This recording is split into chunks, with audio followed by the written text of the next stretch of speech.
continuing with our program, we'll begin with some speeches or bringing greetings. Start with Mr. Gerrard McDaniel. Now, Uncle Gerry, works with RJR. He's a veteran announcer and a KiDz HuB media mentor.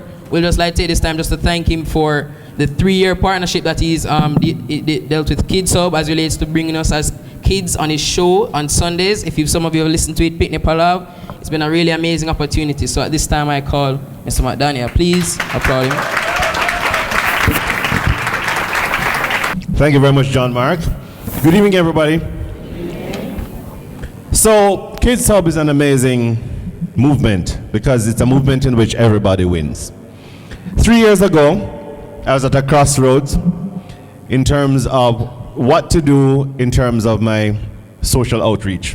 I think that every self-respecting adult who calls herself or himself a professional is seized of the need to pay it forward, to do something for the society in one way or the other, usually in a field that you know something about. I got a suggestion from a then colleague that maybe, just like how they have 4-H clubs and whatnot, you should use your influence through broadcasting of 30-odd years to help youngsters who want to enter the field. I did nothing about it because I was really involved in a number of other things at the time. And one morning I was running late, and that's how I'm able to watch the morning show when I'm running late, because I'm usually out the door really early.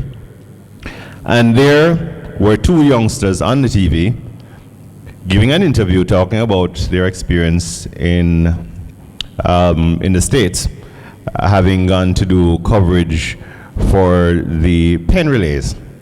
And then when I heard and saw what had transpired, I thought, oh, there it is, it already exists. And here is something that appealed to me, and I'm called by a number of my friends the dot connector. I believe that we should find different poles in our society and connect, rather than doing what we do so well, unfortunately, which is everybody being so driven by building their own tabernacles. I don't need to build the church of Gerry. I need to join somebody who's doing something I want to do. So I reach out to them to be part of what they have already built. And I think maybe this is part of the solution to our growth in Jamaica that has been so elusive. Everybody wants to be the boss man or the boss lady and create something new. Why not enhance something that already exists? And then we can both move a lot faster. And so I reached out, and it was really, really very well received by Orlando, Uncle Lance. And it grew incrementally at first, and then it snowballed. So many good things happened that first year, 3 years ago. We had the kids on the show for a little bit, and one afternoon, Her Excellency the Governor General's wife, Lady Allen, was listening to the program and was fascinated by how articulate the youngsters were. Called Ambassador Coy, who was then at King's house, and said, who are these children? We need to know more about them.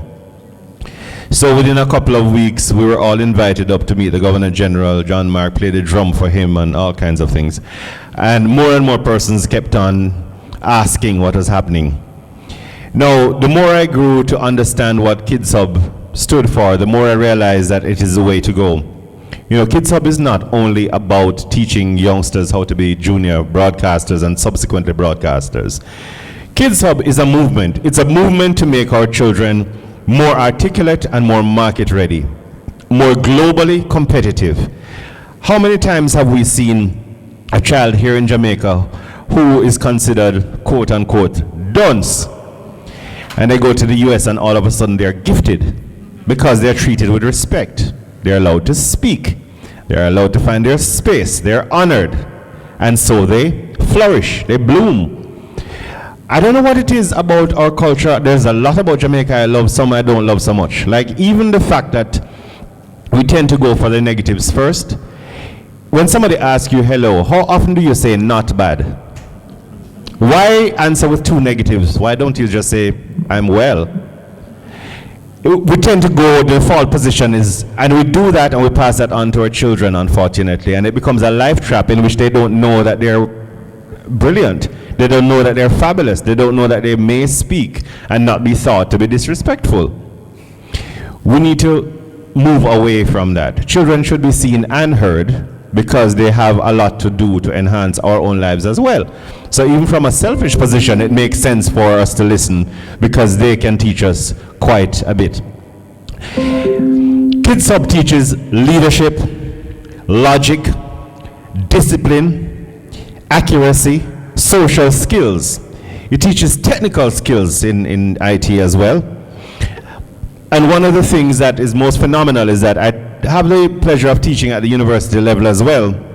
And sometimes, even at the master's level, you find it's amazing how the youngsters are not so young people want you to kind of hand them everything. And if you don't give them every single thing in a PowerPoint and say, swat it and bring it, they're not going, you can't teach, The fact is that they come to university without the ability to collate information, synthesize it, rationalize, and reproduce it, and find a position.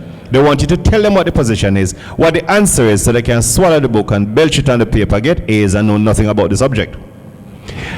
How do I know? I have A's in things at the master's level at university I know absolutely nothing about. I master the art of swatting, but I also master the art of intelligent thinking. So I use the swatting to get the grades, and I use the intelligence to get our work.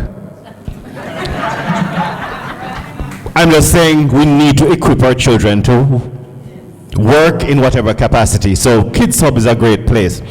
What it is that has happened over the years is that these children become at the front of the line for universities everywhere in the world because they have to say why they want to do this course. They, by then, have come across many subject matters. They use their phones for actual research as well as WhatsApp and whatever else, and passing pictures and telling jokes.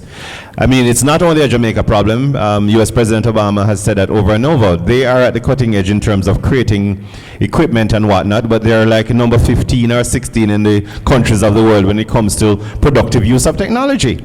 Their kids are using their technology to do all kind of things and not necessarily to advance. KiDz HuB teaches them how to do that and to do it in an efficient way without lots of resources. What we found with the exposure of the children through RJR was that they served as magnets. Can you imagine, just like how if you go on an airline somewhere in the middle of Germany in the middle of winter, and you hear somebody say, blow, or that's a Caribbean person. All of a sudden you're drawn to them. So when you hear somebody who's obviously 10 years old or 14, backing up somebody, interviewing them. I never forget one of the kids who came in, was not a KiDz HuB member, but was attracted to it. And we're doing some interviews, and he posed this question to a banker, and the banker was stunned and didn't know what to do. He says, listen, man, what you going to do about the Jamaican dollar? I know you're not the government, but the money passed through you. And there must be something you're doing there to squeeze it, make it not working. You know why I'm concerned?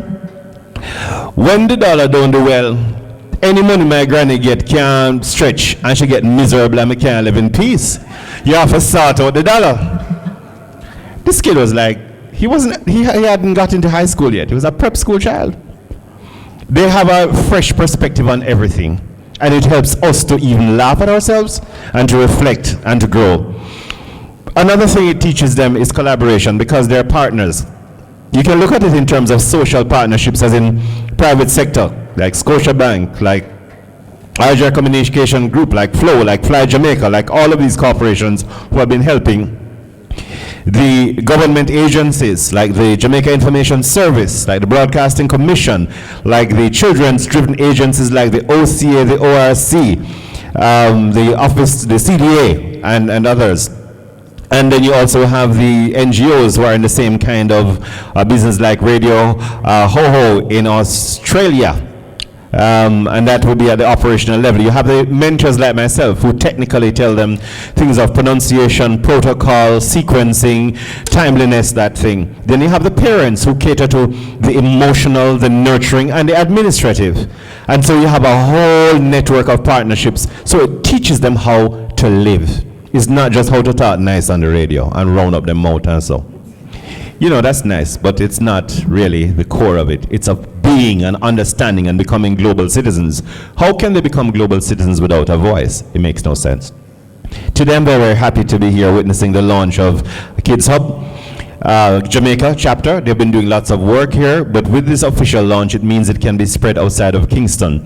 And as a bona fide countryman with the red dirt from Manchester still under my fingernail, I'm very, very, very anxious to see things become truly Jamaican rather than just, Crossroad and Constant Spring and whatnot. We have a whole country. We have amazing people.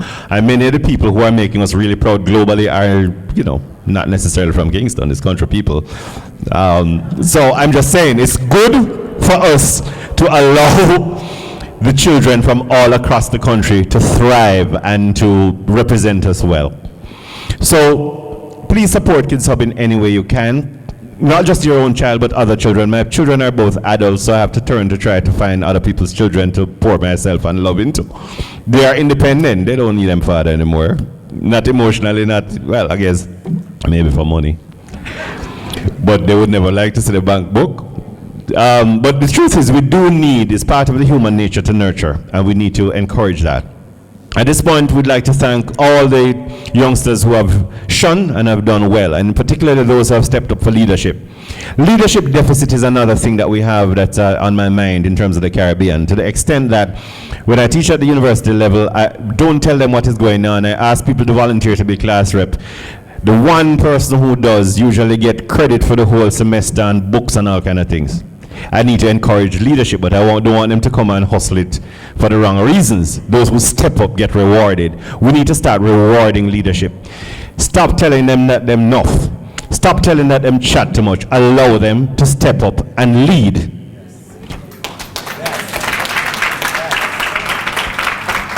If it's rude, there are ways. Okay, I understand, but don't you think you could have said that a little differently?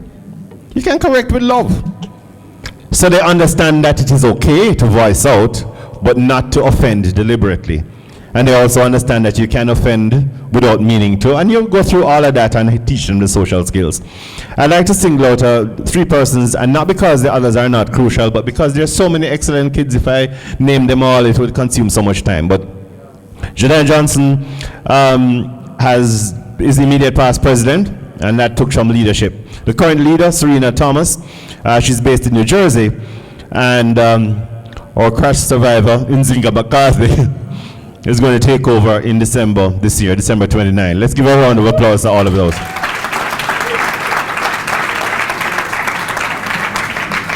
So to every partner, and in particular to the people of the moment, the HuBers, I say congratulations. Let the spirit spread. Let it get more vibrant. Have an absolutely wonderful evening, and thank you.